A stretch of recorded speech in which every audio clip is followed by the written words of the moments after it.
All right, and welcome back to part 3 on the pneumatic table of all about stove systems. So this last stove system that I'm going to talk about, it's called the liquid fuel stove, a liquid fuel stove. And once again, who is the king of stoves in the outdoors? MSR, yeah. So this is the MSR Whisperlite International. These stoves, the original Whisperlite and the Whisperlite International, they've been around decades. They're highly engineered. I tell you, I hope the engineers at MSR make like 6 figures salaries because they deserve it. They deserve every penny of it. They design phenomenal stoves. These stoves have been on Everest, he's been on Denali, they've been on all the Cascades, all the high mountains. These stoves have been here. Okay, now this is, like I said, the MSR Whisperlite International. It can burn 3 types of fuels. It can burn white gas, which is Coleman camp fuel, right here. Coleman camp fuel, which you can find anywhere. Walmart, Ace Hardware, REI, if you're buying REI, trail towns along the AT, PCT, you can find Coleman fuel. It burns kerosene. It also burns that. It also burns unleaded fuel. If you like bike packing, you could take this along. All you would need to find is a gas station. If you're boondocking along ghost towns, all you need is a gas pump with unleaded gas. You don't even have to go camping down that truck, hunting down that camp fuel. All you need is a gas pump, and you have fuel, and you have warmth, you have fire, you have a hot meal. So how awesome is that? Okay, so this stove, there is a learning curve for this. You do have to learn how to operate the stove properly and safely. But when you do, it is the most reliable stove on this planet. So let's get the stove operating. So first of all, we have our camp fuel and our MSR fuel bottle. And you almost want to use the MSR fuel bottle for the stove, because it was made for this stove. Looky there. And child-proof caps, boy, always trying to protect me from myself. Somebody's always trying to protect me from myself. Always seems like that, huh? Okay, and this is the fuel pump. And you need this fuel pump to operate the stove. So you put this fuel pump in the bottle like this, screw it on.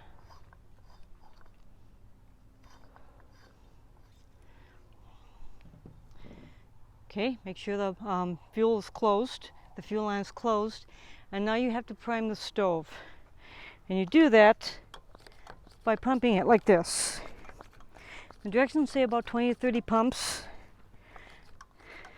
It's a different amount of pumps if the bottle's full or half. I think this is about 3/4. So we want to get some pressure build up in this bottle. All right, now we're going to attach it here. I'm going to attach it here to the fuel line. I'm going to put this right. Oh, there's a piece that locks in there, but it doesn't look like it wants to lock. Yes, it does. It is locked in there. Okay. So we have our bottle primed. And what we're going to do now is this fuel cup down here needs to fill up with fuel. Okay, we want to get this a little more stable. Okay. All right, we're going to turn this fuel on, and right here some fuel is going to come out.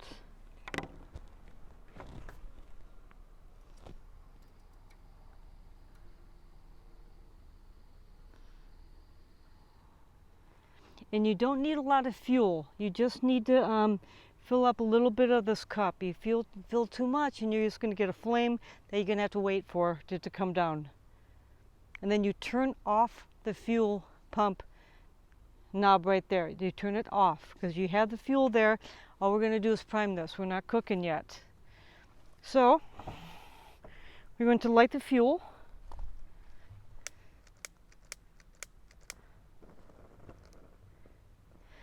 And this is what it's going to do. It's going to flame like this. And here is my safety message. Do not do this in a vehicle. Do not do this in your van, your RV, your car, your truck, your whatever. Do not do this in a vehicle. It can be very dangerous. Very, very, very, very dangerous. I'm even going to put this windscreen up. Just not too close to that bottle. This is a windscreen, and it is a little breezy today. I'm going to have this up here. Now, why this is has this flame up here is that this fuel that was in the fuel pan needs to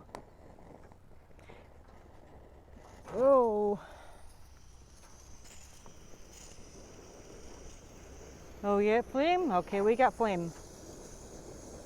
Okay, what I was going to say is this fuel, the fuel line right there, gets heated up. The fuel in the pan heats up this fuel line, and then it causes this fuel to vaporize. When it turns into a vapor and the yellow flame starts winding down, you turn on that knob a little bit.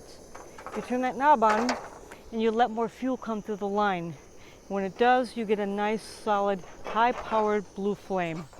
Now with this flame, you can melt snow, you can cook, you can heat water, you can heat anything. So what I like about this, I've always sung the praises of the stove a lot.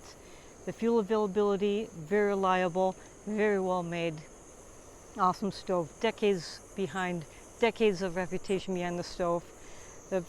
The little downfalls of it is that there is a learning curve. We just had to learn how to operate this.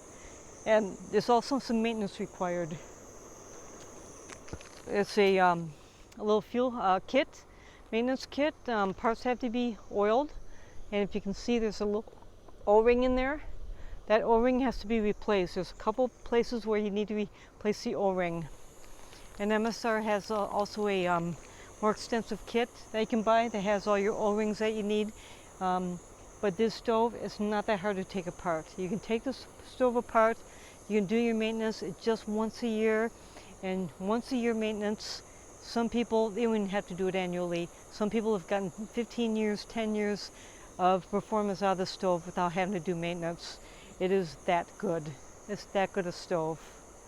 So, I tell you what, honestly, okay, in this stove, it comes here with the windscreen, comes with the fuel pump, and this heat shield down here, and this maintenance kit, and the stuff sack. The bottle you have to purchase separately, and you do have to use an MSR bottle with an MSR stove. And what, honestly, truthfully, if I was like in Colorado and I was getting ready to go to the Jeep RV Living Rubber Tramp Rendezvous, RTR, and I had to make a trip down through the Rocky Mountains in the winter, in the middle of the winter and snow, you never know what could happen. You could break down, you call AAA, say help, help, help, help, come get me. Well, 12 hours later, they're not there. You're spending a night overnight in the mountains. This is a stove I would want to have. This is it. I would want to have this stove. You just don't know what could happen. If there is you just need something you can really go to and have the reliability, and you know it's going to light all the time. You know you maintained it well. It's always rock solid. You know you can find fuel for it. If you're traveling through all the ghost towns in Nevada. You're traveling on the US 50 in Nevada, the loneliest highway. All you need is a gas pump. You can get unleaded fuel, and you could operate the stove. The bad thing also, one of the downfalls of the stove is it doesn't have any simmer capacity. It's just flamethrower and off. The wind burner that we saw in the last video, that can simmer like a madhouse. It's very good at simmering. This is just on and off. Okay, So that is the MSR Whisperlite International. I'm going to turn off this fuel now. I'm going to turn off the fuel line.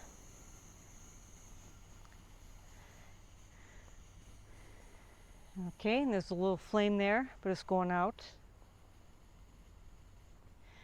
Okay, we're going to let this stove cool down before we put it away. I'm letting everything cool down before we put it away.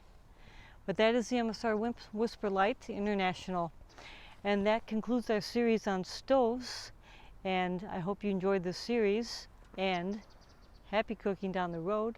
And we'll see you next time. This is Nomadic Table.